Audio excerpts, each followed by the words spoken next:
Hey there, and welcome to Dad Devotionals. I want to introduce you to my guest today, Sam Cox. Sam is a graphic designer and documentary filmmaker, and he's creator of the new film, New Men, in coordination with Ancient Faith Films. New Men chronicles the lives of monks at Holy Cross Orthodox Monastery in West Virginia, and Sam joins us today to discuss the film and what he learned. Sam, welcome to Dad Devotionals. It's great to have you. Thanks for having me. Glad to be here. No problem at all. So, why don't you fill us in a little bit more about yourself and your journey to Orthodoxy as we begin here? Sure. Let's see. I've been Orthodox for almost 2 years now, and probably spent a couple of years attending a parish before that, just kind of getting a handle on what was happening, Sure. getting to a point where I could feel okay about jumping in Right. um, with that kind of lifelong commitment. um, Yeah, so um, that's kind of a general background on it. Uh, I can happy to go into as much detail as you want. Sure, sure. Well, what made you? Let's just before we get into the film, what made you just say, you know what, I'm doing it. I'm taking the plunge. You know. Sure.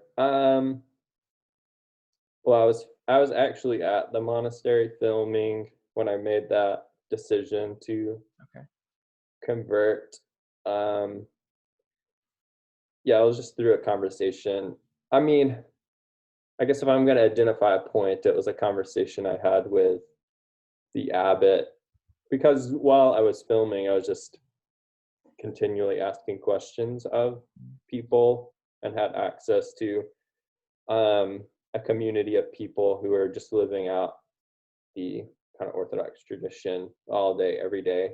So um, it was a good place to just talk to people and ask those questions. And um, for me, being somewhat of like a skeptic, I mean, just growing up in the United States and in the West, Yeah. we're just super individualistic and skeptical, and things have to make sense for us to believe them or do them. Sure. So I was just kind of like kept throwing up all of these questions, like, what about this? What about this? What about this? And um, it was kind of pointed out to me that all of those questions are kind of like external things or concerns that you use to deflect from your own Mm. heart or disposition or things that you kind of know are true, because um, I knew that Christ was kind of very present and real, and the saints were very present in the Orthodox Church. Like things were happening, like supernatural things, spiritual things.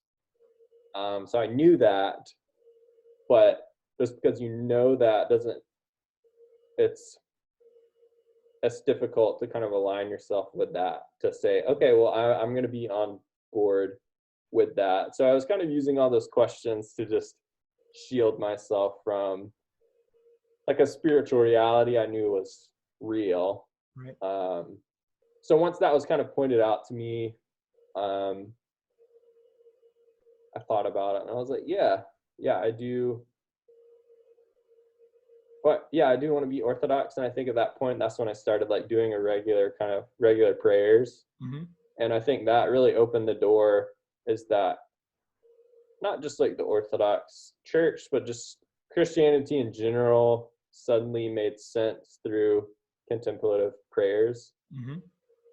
practiced daily, ideally, So that was the turning point when it's like, yeah, I think if I can just follow these prayers and do it, try to do it every day, like I'll be okay. I can do this. So All right. Yeah. No, that makes sense. But I guess it's interesting though, because say since you're having the conversations there while you're producing the film, you weren't Orthodox yet. So what drew you there to even want to produce this film in the first place? uh, yeah, I mean, a couple of things. I'm just really curious about a lot of different things, and I had been doing design for Mhm.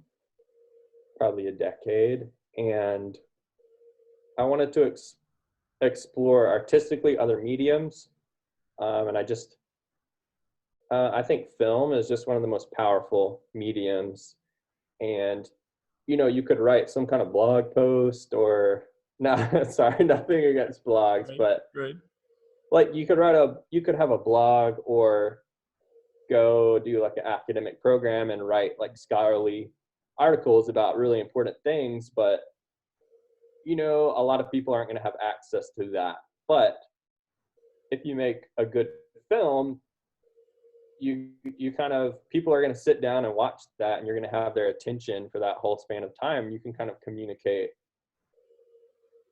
whatever you want through that in a ways that an essay or some kind of evangelistic kind of thing people are going to react to. But if it's a good film, they're just going to want to watch it. Right. So that was kind of the initial interest in documentary, is like, oh, I have ideas and things I want to say about Mhm. the world, and what's kind of the best way to do that. um, but ironically, now that I've made this and I've attempting to be Orthodox, um, that desire to kind of continually talk about the world or share my opinion about it is much less than it used to be. Yeah. So the film was kind of both the start and the undoing of kind of an artistic journey for me. So Okay. Yeah. No, yeah. I could appreciate that. Well, like you kind of alluded to it a little bit when you talked about your journey to Orthodoxy while you were there. But can you give us a sense of what this was like for you as someone who isn't a monk? Somebody who started out not Orthodox, just with an interest, and then gradually ended up converting. What was this experience like for you overall? I mean, very difficult. uh yeah, I think that I don't know, the kind of the Christ and his words in the gospels are very intense, Hmm. and you kind of read them, and um it's pretty scary.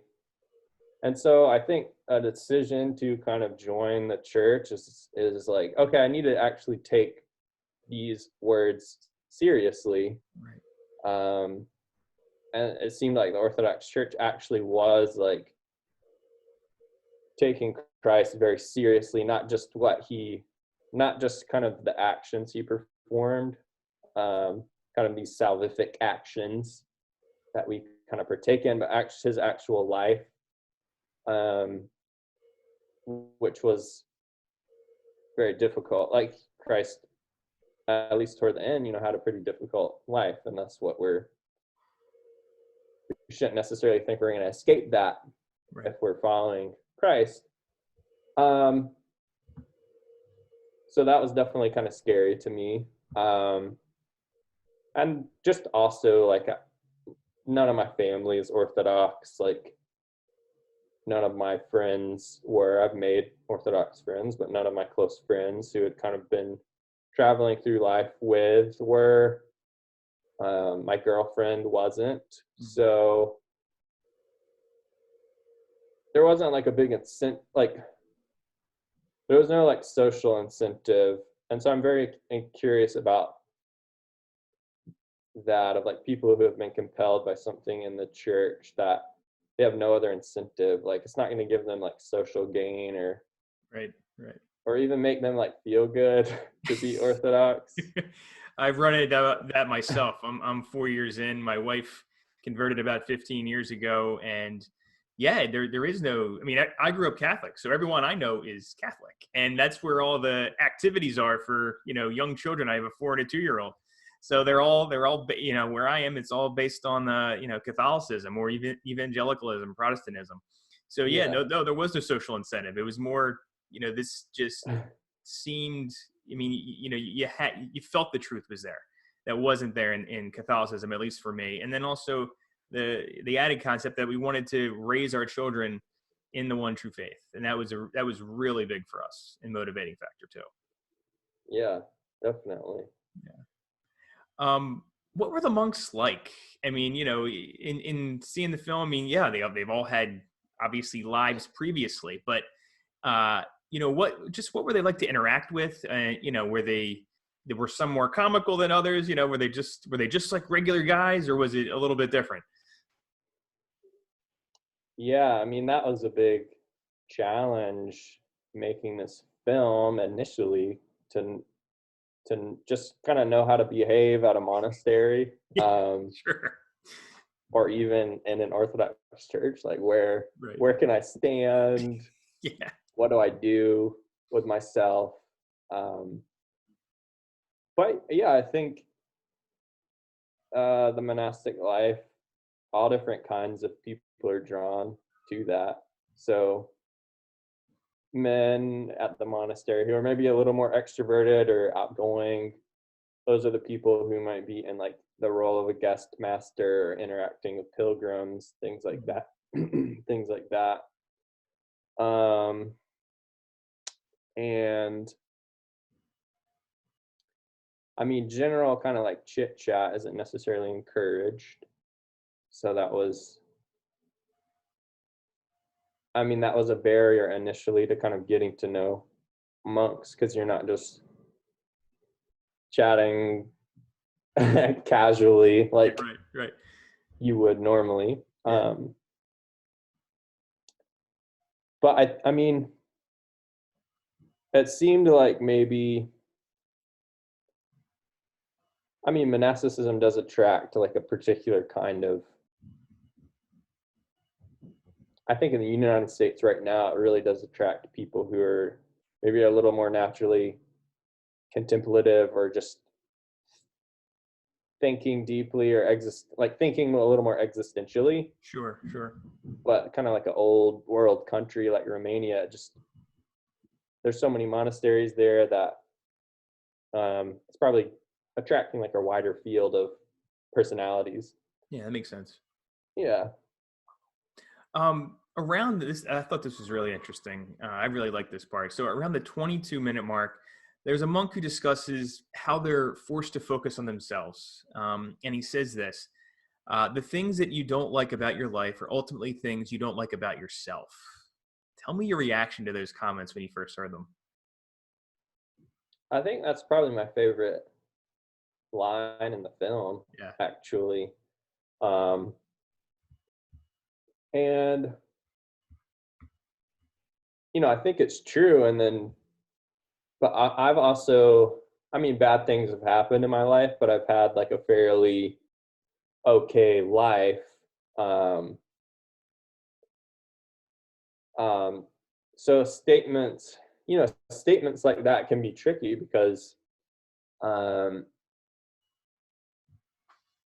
on a certain level, if I was whatever, a slave in like a gold mine somewhere, like that happens today, I'd probably be dissatisfied with my life, and probably because of my like terrible working conditions. Sure. But at the same time, you have saints who were like being tortured or being kept in terrible conditions for years, but also were kind of full of the presence of God and Right. God's grace. So it's in that spiritual sense, it's totally true. Mhm. Yeah. It's just, but to get to that point, that's like a very intense journey. you know Yeah, you said that. It almost reminds me of when the slave trade was obviously tantamount here in the U.S. I mean, they seem to always have that. A lot of them seem to have that faith in God, though, and you hear all these songs that came out of that over the years. So you just swing low, sweet chariot, stuff like that. So I imagine it's a similar concept. You're trying to when you just jog my memory when you mentioned in the gold mining trade. So I just think that's interesting. No matter whether it's Orthodox or not, you're trying to find that medium where you can connect with God despite your circumstances, despite your inner turmoil. Um, you know, Jumping off of that same monk later ask kind of rhetorically, do you really want to seek God above everything else? I think it's kind of a little bit what we're talking about here. How can we do that outside of a monastery and, hopefully not as a slave? Yeah. I don't know. Ask your priest, I guess. I um, wasn't sure, talking to the abbot, maybe you had some wisdom. uh, well, I certainly can take a crack at it. Okay. Um, I don't know. This is like a huge question for me still of how to do that. I think even before I was Orthodox, I had, because I grew up in kind of evangelical Christianity, Mhm. and like even fairly young, I would just read things about people giving away all their wealth, and I was like, I want to give away all my money. And I think we kind of skirt around kind of things like that by being like, oh, I have to be responsible to my family, but like I'm single right now. Technically, I could give away all of my possessions, and like honestly, I think about that of like, is that something I should do? Is that something I should be doing? Mhm. Um, but at the same time, um, I have a responsibility to at least my landlord and Yeah. my clients. I'm a Sure. graphic designer by Sure. day, so I have to show up with like a nice shirt on, um, to a meeting or something, and not in rags. Yeah. Um, so I think as much as I don't know what we do, just has to be in context with other people, and I think that's, I'm single, so that's a challenge of not making my life just totally about me and doing whatever I want. Um, but being married and having kids or having a spouse, um, you're there to just kind of like serve them and facilitate their life. Um, so that's all I got for now. No, no, that's great. It actually helps me with my next question here. So, this podcast is designed really to focus on men in particular, dad devotionals, being a husband, being a father. So, how can us men emulate the monks in their death to self? I know you're single, but can you take a crack at that one? Hmm. Yeah, so one of the monks, he just said they're kind of think a bishop or something that is part of connected to the monasteries told him, oh, there's no rest for the wicked, in reference to, I think he was, they were trying to do something, or he wanted some kind of something to happen, and the bishop just said, oh, there's no rest for the wicked, as in, um, like the old saying, like idleness is the devil's playground. Like that's kind of true. Is like Yeah. as soon as I'm just like, I'm just gonna take this time just for me to do whatever I want, or like relax. It's like I'll end up just watching like something stupid on Netflix or whatever. And then it's kind of like, oh, I was looking forward all day to relaxing, but this is all I've done with that time is kind of worthless and Yeah. is not uplifting like I would have been. Um, so just like work and prayer, like that is the life of the monastery, is you're working and you're praying, and if you're not doing one or the other, you're like sleeping. Um, so just thinking about work as a form of prayer, um, Good point. and not just. And I think certain forms of work can also be restorative. Like I really want to get some raised beds and make a garden, and just start thinking about work and prayer not as these siloed activities, but as things like even the washing dishes, like you can say the Jesus prayer, washing dishes, cooking dinner, doing your laundry, um, walking. Those things can be prayerful. And that really helps me. That was definitely a takeaway that I'm trying to bring into my own life, is just that attitude towards work, not getting obsessed with kind of a deadline or accomplishments. Like they have a morning work period, they have an afternoon work period, and once they're done with that, they're not really stressing about it. Yeah. Because they've done their work. The rest is in God's hands, really. So, yeah, no, that makes sense. And I think that's tough for us in the world, but obviously when you get to focus on it, I guess it has its own challenges too. But last thing, it just popped in my head as we were talking here. How have you been able to reconcile some of maybe the core beliefs and your upbringing with evangelicalism, with Orthodoxy? Has that been tough?